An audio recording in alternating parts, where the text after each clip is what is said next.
हे students, good morning. जैसा कि आपको पता है आज आपका सीजीएल टीयर 2 का एग्जाम शुरू है। उसके पहले एसएससी सीजीएल ने एक रिवाइज्ड लिस्ट जारी की हुई है, एडिशनल लिस्ट जारी की हुई है। मैंने आपको वो टेलीग्राम पे शेयर कर दिया है, आप वहां से एक बार चेक कर लो। कुछ बच्चे और ऐड ऑन किए गए हैं टीयर 2 के लिए, तो इसको एक बार चेक कर लो। पीडीएफ आपको टेलीग्राम पे अवेलेबल है, ठीक है। चलो देखो, जो हमारा टेंटेटिव कैलेंडर आया था आरआरबी पीएसबीज में 2025-26 के लिए, उसके बारे में थोड़ा सा डिस्कशन करेंगे। हमारे पास दो तरह से आता है ये। पहला हमारा आईबीपीएस आरआरबी एग्जाम कंडक्ट करवाता है, दूसरा जो हमारा पब्लिक सेक्टर बैंक है जिसमें कि हमारा आईबीपीएस सीडब्ल्यूई आ जाता है। क्लियर?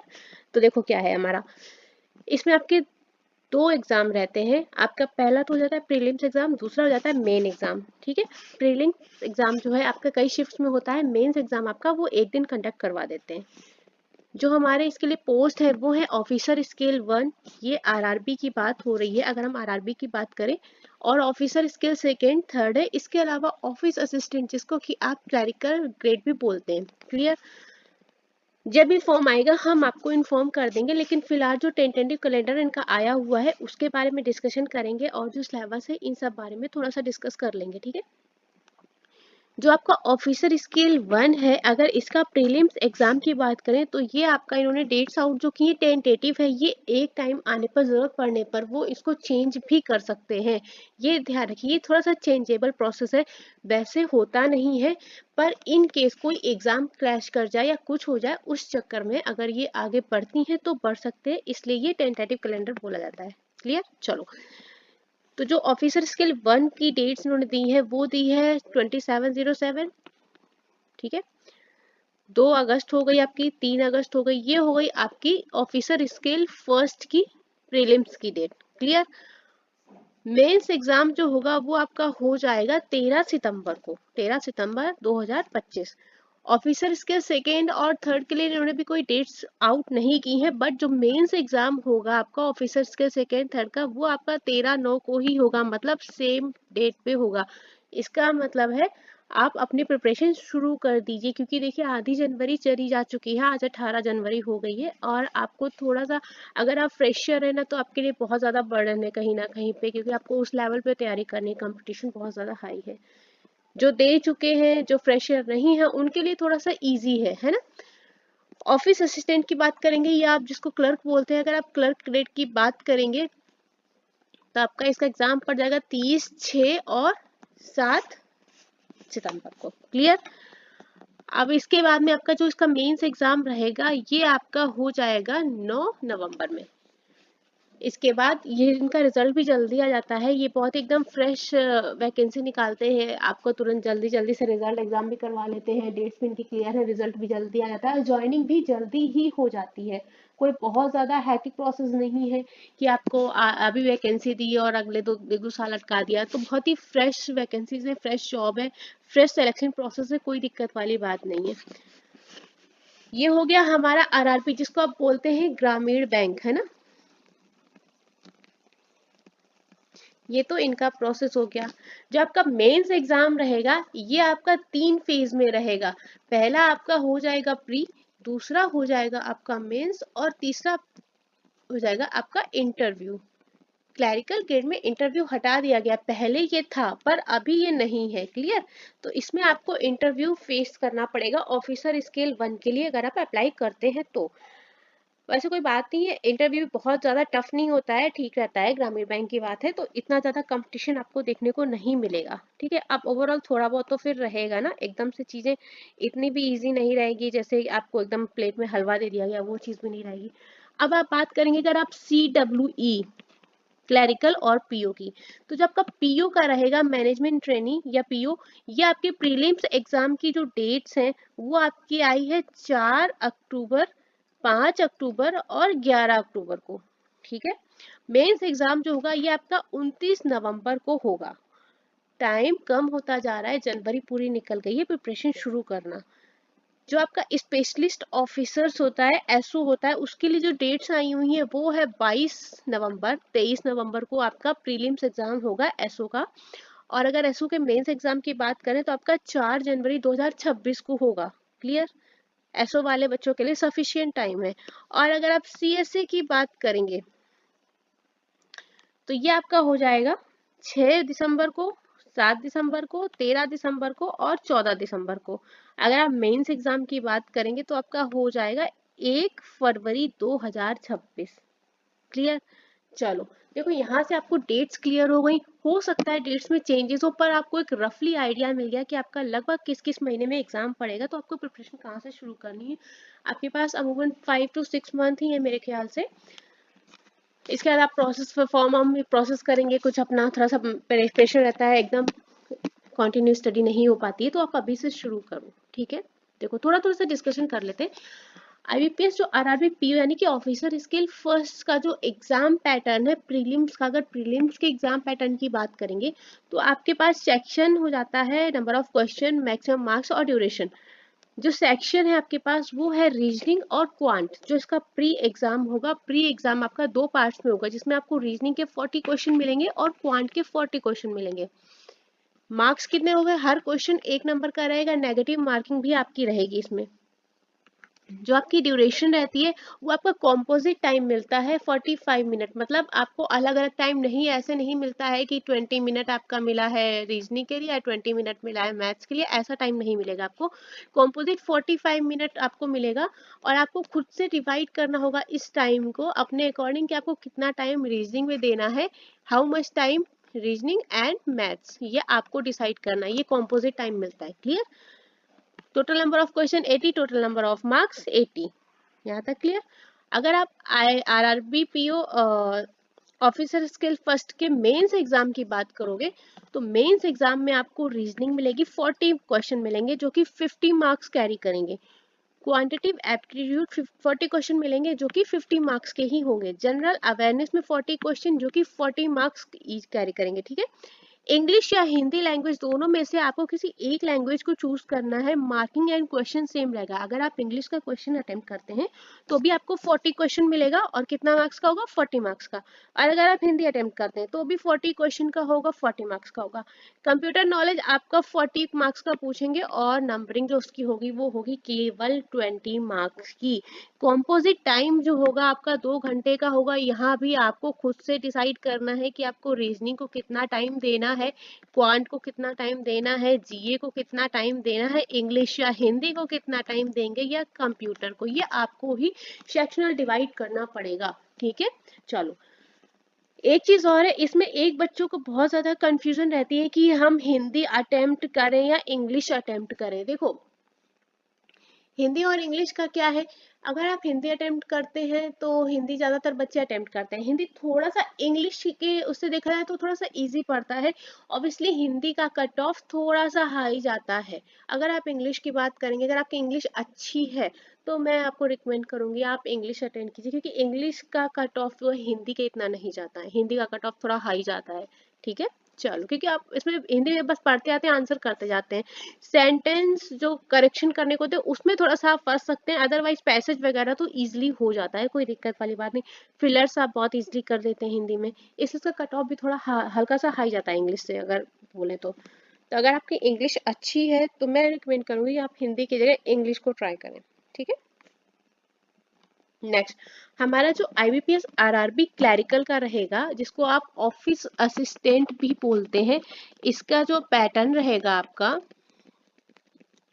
शॉर्ट में लिख दे रही हूँ, आपके 2 सेक्शन में होगा। पहला आपका रीजनिंग सेक्शन होगा और न्यूमेरिकल एबिलिटी सेक्शन होगा। देखो यहाँ पे क्वांट नहीं है, न्यूमेरिकल एबिलिटी है। आपका जो मीडियम ऑफ एग्जाम रहेगा वो आप हिंदी या इंग्लिश दोनों लैंग्वेज में चूज कर सकते हैं। नंबर ऑफ क्वेश्चन जो रहेंगे 40 रीजनिंग के रहेंगे, 40 मैथ्स के रहेंगे, जिनकी मार्किंग होगी 40-40, मतलब 1 क्वेश्चन आपको मिलेगा।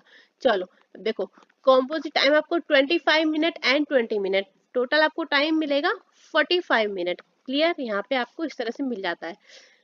Next IBPS RRB clerk mains की बात करेंगे। अगर मेंस एग्जाम आप देते हैं तो आपको मिलेगा रीजनिंग का पेपर, इसके अलावा आपको जनरल अवेयरनेस मिलेगा, न्यूमेरिकल एबिलिटी मिलेगी, इंग्लिश या हिंदी लैंग्वेज मिलेगी, दोनों में से किसी एक को चूज करना है, one of them, English language और Hindi language. Computer knowledge paper मिलेगा, अगेन आपको 40 क्वेश्चन मिलेगा रीजनिंग का, जो कितना मार्क्स कैरी करेगा 50, 40 मैथ जनरल नॉलेज का मिलेगा, जनरल अवेयरनेस का मिलेगा जो कि 40 मार्क्स का ही होगा, न्यूमेरिकल एबिलिटी 40 क्वेश्चन मिलेगा जो कि 50 मार्क्स का होगा, हिंदी या इंग्लिश आपको दोनों में से एक मिलेगा 40 क्वेश्चन जो 40 मार्क्स का होगा, और कंप्यूटर 40 क्वेश्चन मिलेगा 20 मार्क्स का। मतलब सेम एज जो पैटर्न है आपका वो आरआरबी पीओ जैसा ही है। क्लियर? बस इसमें आपका इंटरव्यू सेक्शन नहीं है। टोटल नंबर ऑफ क्वेश्चन मिलेंगे आपको 200 और total number of question marks जो है वो भी 200 है। ठीक है, तो आप जितना ज्यादा से ज्यादा स्कोर करेंगे इस आरआरबी अगर क्लर्क की बात करें, हम जितना से ज्यादा स्कोर करेंगे उतना आपके लिए बेनिफिशियल रहेगा। ठीक है, आपको पीओ वाले में तो इंटरव्यू देना है, वहां पे मार्क्स आपको डिपेंड करता है। भाई देखो रिटर्न में आप जितने ज्यादा मार्क्स ले आएंगे वो तो बेनिफिट है ही, है ना, पर क्लैरिकल में क्या है, इंटरव्यू है नहीं, तो सारा उसका सारा खेल जो है आपका मार्किंग का ही है, आप जितना स्कोर कर सकते हैं। नेक्स्ट हमारा आईबीपीएस पीओ जो एग्जाम पैटर्न है ये आपका 3 पार्ट्स में होगा। पहला हमारा प्रीलिम्स होगा, दूसरा मेंस होगा और तीसरा हो जाता है आपका इंटरव्यू। इस एग्जाम में आपको एक चीज और देखने को मिलेगी, यहाँ पे आपको मिलेगा डिस्क्रिप्टिव टेस्ट। ठीक है, शॉर्ट में लिख रही हूँ, मैंने मेंशन किया हुआ है। प्रीलिम्स एग्जाम में आपको 3 सेक्शन मिलेंगे, इंग्लिश, क्वांट और रीजनिंग। इंग्लिश में आपको 30 क्वेश्चन मिलेंगे, क्वांट में 35 और रीजनिंग में 35। मैक्सिमम मार्क्स हो जाएगा आपका 30, 35, 35। नेगेटिव मार्किंग सब में है, नेगेटिव मार्किंग तो भाई बचा नहीं सकता कोई। नेगेटिव मार्किंग 1/4 है। अगर आप एक क्वेश्चन गलत करते हो तो 1 नंबर तो ये पूरा जाएगा ही जाएगा, प्लस जो आपने सही किया है उसमें से 1/4 और जाएगा। एक क्वेश्चन गलत करने का चांस है आपको 1/4 मार्क्स एक्स्ट्रा आपका चला जाएगा। ठीक है, चलो देखो ये तो आपका 1/4 जाएगा, भाई तो गलत नहीं करना है, क्योंकि आप जो गलत करोगे उस क्वेश्चन का 1 नंबर तो गया गया, प्लस सही वाले में से भी गया 1/4। 30 क्वेश्चन 30 मार्क्स के, मैथ्स के 35 क्वेश्चन 35 मार्क्स के, और रीजनिंग एबिलिटी के 35 क्वेश्चन 35 मार्क्स के। मतलब हर क्वेश्चन 1 नंबर का है आपका। ड्यूरेशन आपको यहाँ पे डिवाइड होके मिलता है, 20 मिनट आपको इंग्लिश का, 20 मिनट क्वांट का, 20 मिनट रीजनिंग का। Total number of question 100, marks 100, time कितना 1 आवर यानी कि 60 मिनट। क्लियर? जितना मार्क्स आप इसमें स्कोर कर लेंगे, इसको क्वालिफाइंग नेचर बोलते हैं, क्वालिफाई करेंगे आपको मेंस में पहुंच जाएंगे। अब मेंस एग्जाम पैटर्न इसका थोड़ा सा अलग है, यहाँ पे आपको रीजनिंग एंड कंप्यूटर एक ही सेक्शन में मिलेगा। टोटल नंबर मिलेंगे 45, मैक्सिमम मार्क्स मिलेंगे 60, और ये आपको टाइम मिलेगा 1 आवर। 1 आवर में आपको करना है पूरा ये पेपर।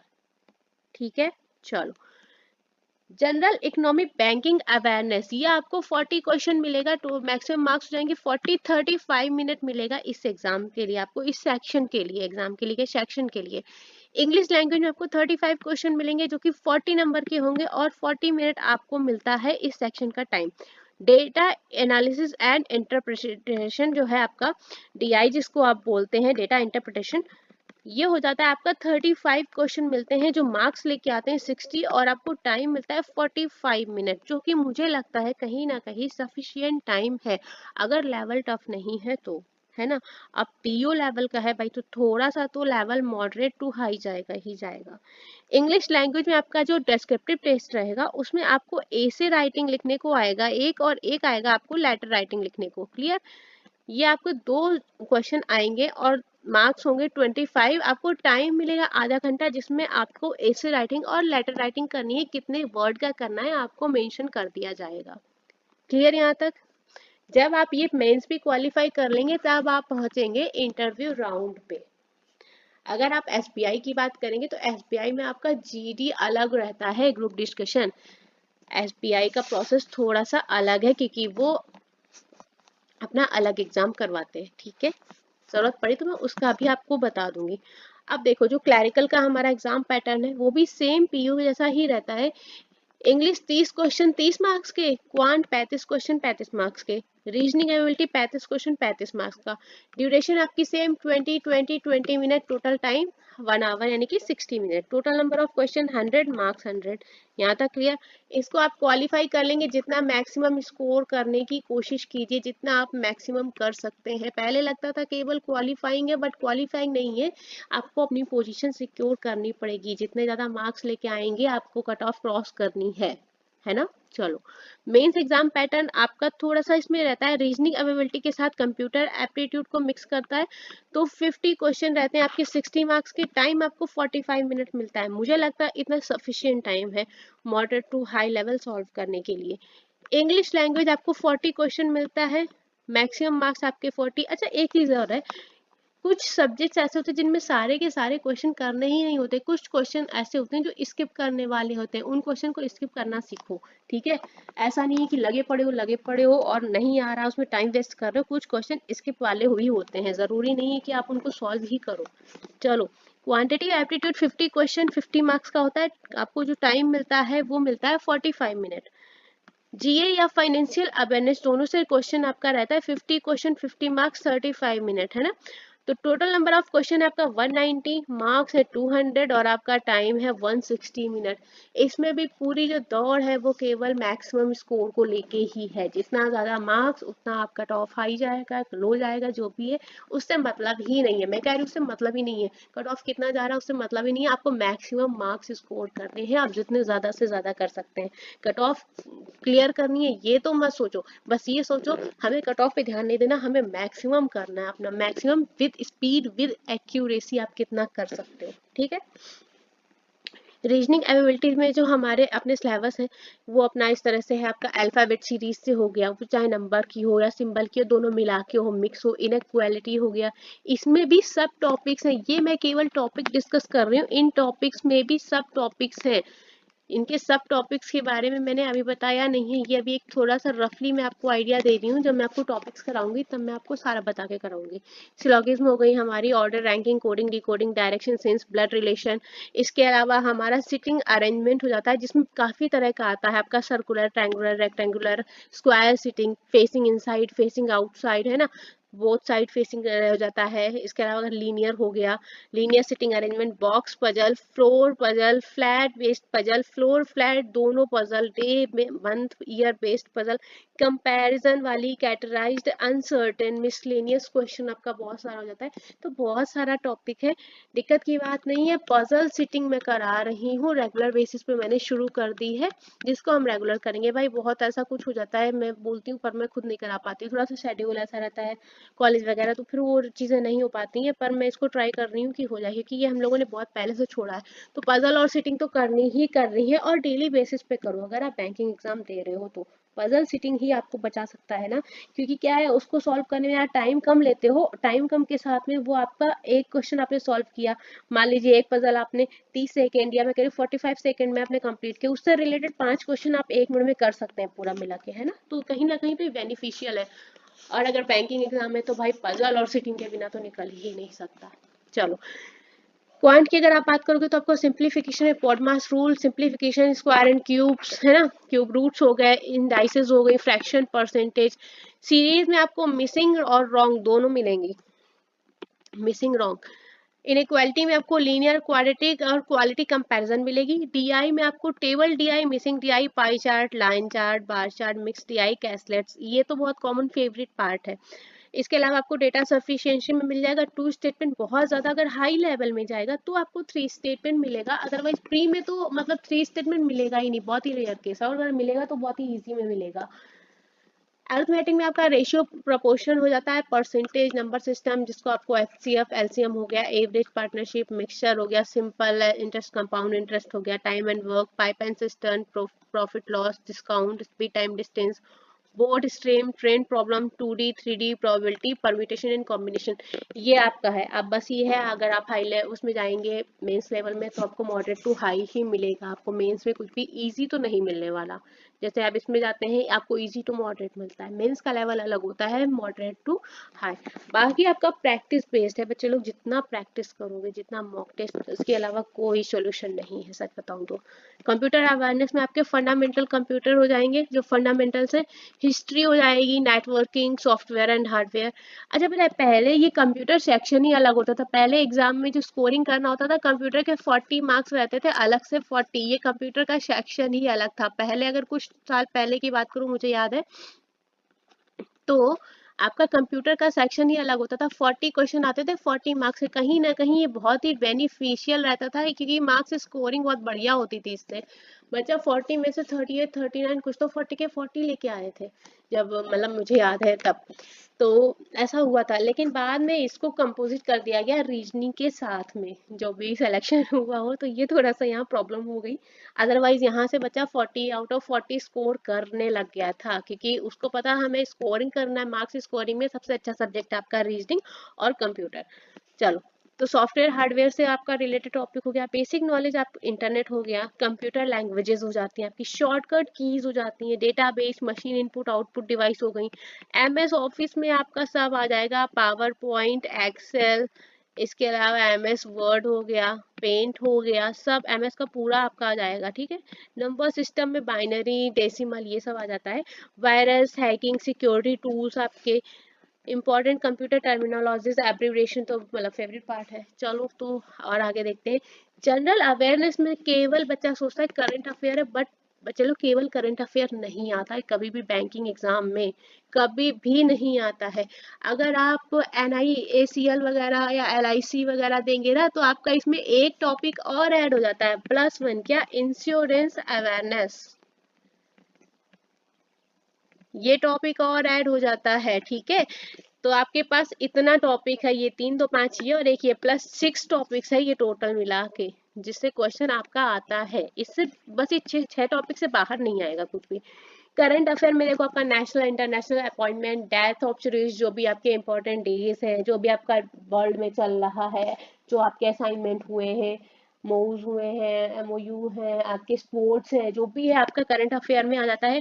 बैंकिंग अवेयरनेस में आपको बैंकिंग टर्म्स पता होने चाहिए, बैंकिंग टर्म से आप बच नहीं सकते हो, आपको पढ़ना ही पड़ेगा, है ना। बैंकिंग टर्म में आपका जो भी आपकी बैंकिंग हिस्ट्री है, कब हुई, किस अमेंडमेंट के थ्रू हुई, आपका बेसल हो गया, नॉर्म्स हो गए, पूरा ये सब पढ़ना है आपको, कॉल मनी, टर्म मनी, सब कुछ पढ़ना है, ठीक है। गवर्नमेंट स्कीम एंड पॉलिसीज, ये भी आपको रीड करनी रहेंगी। वैसे कहीं ना कहीं ये करंट अफेयर सेक्शन में भी जाता है, पर कुछ ऐसी स्कीम्स होती हैं जो हमेशा रहती हैं, जैसे कि जन धन योजना है, ये पहले की स्कीम्स चलाई हुई है जो अभी भी चल रही ना, ये आपकी अलग से जाती है, आपको गवर्नमेंट स्कीम तो तैयार ही करनी है। फाइनेंशियल अवेयरनेस में आपका आ जाता है स्टैटिक जीके का सिलेबस, अपने आप में बहुत ज़्यादा वाइड है। स्टार्टिंग भी करेंगे ना, स्टार्टिंग टू एंड, वैसे ये प्लेलिस्ट मैंने करा रखी है, कुछ करा रखी है, भी पूरा टॉपिक ये कंप्लीट नहीं हुआ इस प्लेलिस्ट का। लगभग मैंने आई थिंक 45-46 क्लासेस पढ़ी हुई हैं अभी मेरे प्लेलिस्ट में शायद, अभी और इसको कराना है क्योंकि उतना टाइम नहीं होता, मैं खुद नहीं करा पाती हूँ कभी कभी, अभी इसको कराना है। कुछ टॉपिक्स मैंने डाल रखे हैं तो वो आपको इजी रहेंगे अगर आप देखना चाहें तो। बाकी आपका जब ये एग्जाम रहेगा तो आपका इंश्योरेंस अवेयरनेस हो जाएगा। चलो, इंग्लिश की अगर आप बात करोगे तो आपका रीडिंग कॉम्प्रिहेंशन हो गया, ग्रामर, व्याकरण ये हिंदी वाले के लिए, स्पॉटिंग एरर्स आपका हो जाता है, आपको अपने रूल अच्छे से मतलब याद रखने पड़ेंगे।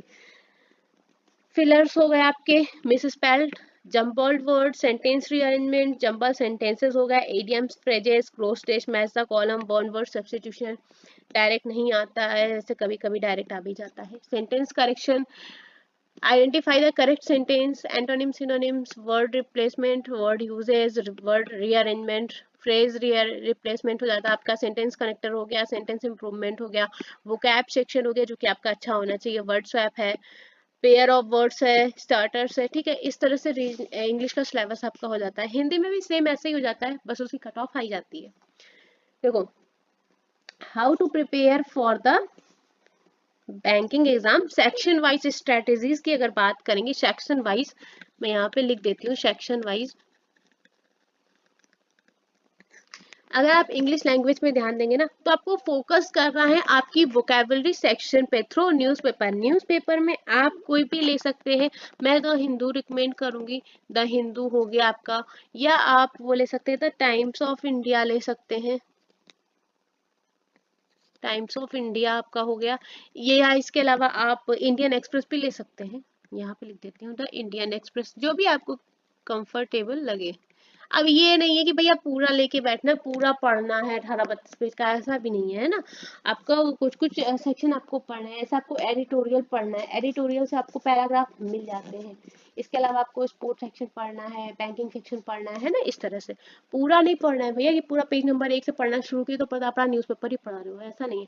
Practice reading comprehension and cloze test regularly, इसको आपको रेगुलर बेसिस पे करना है। आपको मोटिव सेट करके चलना है कि हमें दिन में एक क्लोज टेस्ट या एक रीडिंग कॉम्प्रीहेंशन दोनों करना है। एक आरसी आपको करना ही करना है, प्लस एक क्लोज टेस्ट जरूर से जरूर देना है। ये आपकी रीडिंग कैपेबिलिटी को बूस्ट करेंगे, आपको इजी रहेगा, आपके वोकैब पोर्शन भी स्ट्रांग होगी।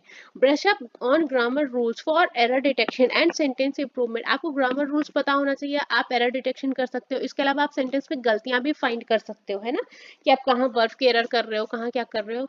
इसके लिए बेस्ट तो मुझे जो पता पड़ा है वो तो निमिषा मैम पढ़ाती हैं, उनका 120 रूल आप फॉलो कर सकते हो आपको ग्रामर पोर्शन के लिए। बाकी मैं किसी स्पेशल मतलब स्पेसिफाई को मैं रिकमेंड नहीं करूंगी, आपको जिस टीचर का अच्छा लगता है आप उसका देख सकते हैं, कोई दिक्कत वाली बात नहीं है। आपके बस रूल्स आपके क्लियर तैयार होने चाहिए। अब जरूरी नहीं आपको मैं जो बताऊं आपको उस टीचर का समझ में आए, है ना, तो आप अपने अकॉर्डिंग देख लीजिएगा। क्वांटिटिव एप्टीट्यूड जो आपका है वो आपको स्ट्रेंथ करना है अपने बेसिक्स ऑफ अर्थमेटिक, क्योंकि प्री में इतना अर्थमेटिक का आपको इजी मिलेगा, पर आपको मेंस में अगर आपके लॉजिक्स क्लियर नहीं है तो आप अटक जाएंगे। इसलिए कोशिश करो आप अपने बेसिक्स पे ज़्यादा फोकस करो क्वांटिटिव एप्टीट्यूड में। प्रैक्टिस डेटा इंटरप्रिटेशन डेली करना है भैया, 1 से 2 या 2 से 3 सेट, इससे ज़्यादा नहीं करना है, इतना रेगुलर बेसिस पे करना है। ये भी आपको डेली करना है। जो डेली करना है ना वो मैं आपको बता रही हूँ, अलग से आधा या 1 घंटा निकाल के आपको ये जो डेली प्रैक्टिस करना है वो मैं बता रही हूँ। Attempt at least 20 to 30 question daily from different topic, ये उन लोगों के लिए है जो फ्रेशर नहीं है भैया। जो फ्रेशर है उनके लिए तो अभी टॉपिक्स तैयार करना ही बहुत बड़ा काम हो जाएगा, क्योंकि टॉपिक अपने आप में कम नहीं है। वो स्टार्ट अगर करेंगे तो उनको लेवल आपके लेवल तक आते आते थोड़ा सा टाइम लगेगा, ऐसा नहीं वो कर नहीं सकते भाई, सफिशिएंट टाइम बच्चा मेहनत भी कर सकता है। लेकिन जिनका तैयार है ना वो अलग अलग टॉपिक से 20 से 30 क्वेश्चन डेली करने की कोशिश करें। और जो रेगुलर वाले हैं ना जिसको आप 15-20 मिनट दे सकते हो, जैसे कि नंबर सीरीज हो गया, नंबर सीरीज में आपका मिसिंग हो गया, रॉन्ग हो गया, ये आपके डेली बेसिस वाले भी हैं। आपने 10 सिंप्लीफिकेशन कर लिए, 10 अप्रोक्सीमेशन कर लिए, इसके अलावा आपने 10 क्वाड्रेटिक इक्वेशन कर ली, ये आपका डेली वाला भी है। एक थोड़ा सा डेली 10-15 मिनट का टाइम निकाल के डेली 10 से 15 आपको ये करने हैं, 15 से 20। अब ये नहीं है कि आपसे सिंप्लीफिकेशन होते चले जा रहे तो आप 100 सिंप्लीफिकेशन ही कर रहे हो। टाइम मैनेजमेंट बहुत ज़रूरी है और वो आपको अपने अकॉर्डिंग करना पड़ेगा। टाइम मैनेजमेंट आपको कोई टीचर नहीं बता सकता है, और आप फॉलो करेंगे तो आप कर भी नहीं पाएंगे, क्योंकि हो ही नहीं पाता है। आप घर पे रह रहे हो ना, आपको कोई टीचर बिल्कुल शेड्यूल बना के दे देना, 7 बजे उठना है, 7:30 तक आपको नाश्ता कर लेना या फ्रेश होना जो भी है, तो आप नहीं कर पाएंगे। एक एक चीज देख के अगर आप करना चाहेंगे नहीं, टाइम मैनेजमेंट आपको खुद से करना है। आप अपने अकॉर्डिंग अपने दिन को कैसे मैनेज करते हैं वो आपकी हेडक है। किसी और की टाइम मैनेजमेंट लिस्ट को फॉलो नहीं करना है। मैं स्ट्रिक्टली मना करती हूँ, किसी की भी टाइम मैनेजमेंट लिस्ट फॉलो नहीं करनी है, सिर्फ अपनी करनी है। रीजनिंग एबिलिटी में आपको solve puzzle sitting arrangement question daily करना है, डेली। कोई कोताही का आप लापरवाही नहीं दे सकते हैं। सिटिंग अरेंजमेंट पजल डेली करनी है, 1 से 2 डेली करना है। इससे आपकी स्पीड बूस्टअप होगी, आपकी रीडिंग कैपेबिलिटी अच्छी होगी, आप जल्दी पढ़ के जल्दी समझ पाएंगे। ये आपको डेली करना है। ये आपको कुछ 1-2 घंटे का टाइम ऐसा निकालना है ना बच्चे लोग, जिसमें आप आपका रीजनिंग कॉम्प्रीहेंशन है, आपका क्लोज टेस्ट है, आपके नंबर सीरीज है जिसमें मिसिंग और रॉन्ग दोनों ही ऐड है, 10 सिंप्लीफिकेशन, 15 सिंप्लीफिकेशन या 10-15 अप्रोक्सीमेशन हो गया, क्वाड्रेटिक इक्वेशन, पजल और DI। ये आपको डेली आपको टाइम देना है सिटिंग अरेंजमेंट और पजल। ये सेक्शन आपको छोड़ना ही नहीं है। दिन में आपको 1 से 1.5 घंटे का टाइम निकालना है। इसको डेली बेसिस पे करना है। अब अगर क्वेश्चन बताओगे क्वांट आपने अप्रोक्सीमेशन और ये ढूंढने में टाइम लगता है, तो ये हम कर सकते हैं, ये मैं कर सकती हूँ, ये मैं आपको पीडीएफ प्रोवाइड करा सकती हूँ भैया। पीडीएफ प्रोवाइड करके मैं आपको टेलीग्राम पे डाल सकती हूँ डेली का डेली, ये मैं कर सकती हूँ कभी भी फ्री टाइम में। तो टेलीग्राम पे मैं अपलोड कर दूंगी, ये मैं कर सकती हूँ। और इसकी टेलीग्राम चैनल की लिंक जो है वो आपको नीचे डिस्क्रिप्शन बॉक्स में मिल जाएगी, वहां से ज्वाइन कर लीजिए। लेकिन आपको बताना पड़ेगा मुझे, क्योंकि देखिए मेरे पास भी टाइम लिमिटेशन ही है, थोड़ा सा लिमिटेड टाइम है। तो अगर आप बताएंगे तो फिर मैं करूंगी उसको। लेकिन रिस्पॉन्स मुझे भी चाहिए ना, मैं डालती हूँ तो इसका मतलब ये नहीं है कि आप रिस्पॉन्स नहीं करोगे। तो देखो अगर आप रिस्पॉन्स नहीं करोगे तो कोई भी टीचर हो एक बार सोचता है यार क्या डालो। कल मैंने एक पजल या सिटिंग अरेंजमेंट कोडिंग, कल कोडिंग कराई थी, एक क्वेश्चन दिया था मैंने उसमें और बोला था अगर आप पैटर्न फाइंड आउट कर लेते हैं तो आप उस पैटर्न को हमें ब्रेक करके बताएंगे। केवल एक बच्चे ने मुझे पैटर्न को फाइंड आउट करके बताया था, वो भी हाफ। चलिए कोई नहीं, कोशिश तो की। जो भी मैम थी सर थे, बढ़िया लगा। बाकी किसी ने भी ट्राई तक नहीं किया कि आप उस कोड को ब्रेक करें। और वो कोडिंग रिकॉर्डिंग आपका आरआरबी क्लरिकल मेंस एग्जाम का आया हुआ था। इसके बावजूद तो जब आप रिस्पॉन्स नहीं देते हैं तो हमारा भी मन उतना नहीं करता है चीजें एफर्ट करने का। अगर कोई बच्चा ठीक है अच्छे से है, आप एक बच्चा रिस्पॉन्स करता है, क्या मतलब है उसका? नहीं मतलब है ना। तो हम आपके लिए DI number series simplification approximation quadratic equation, ये आपको डेली बेसिस पे 10 से 15-20 क्वेश्चन आप जो चाहें हम दे सकते हैं। लेकिन आपको इन्फॉर्म करना पड़ेगा हमें, वीडियो के कमेंट बॉक्स में आप इन्फॉर्म कर सकते हैं, जो कि हमें पता है आप नहीं करेंगे। चलो, जनरल अवेयरनेस की अगर आप बात करेंगे तो आपको करंट अफेयर डेली रीड करना पड़ेगा। ये आपको डेली करना ही करना है। मैं बता रही हूँ ना, आपको 1 से 1.5-2 घंटे कुछ टाइम ऐसा निकालना है जो आपको डेली टॉपिक्स करने ही करने, चाहे जैसे करें वो आपकी प्रॉब्लम है, टाइम निकाल के। और आपको मंथली रिवीजन करना है, वीक पे आप अपना पूरा रिवाइज जरूर करें। रिवीजन बहुत जरूरी है। करंट अफेयर जरूरी पढ़िए, लेकिन एक बार रिवीजन भी पूरा करिए चीजों को। प्रिपरेशन टिप्स में क्या मैं बोलूँगी, सबसे पहले तो आप सिलेबस अच्छे से समझो और एग्जाम पैटर्न जो कि मैंने आपको डिस्क्राइब कर दिया है, मेरे ख्याल से जो मैं कर सकती थी मैंने आपको अच्छे से डिस्क्राइब करने की कोशिश की है। सिलेबस को समझो।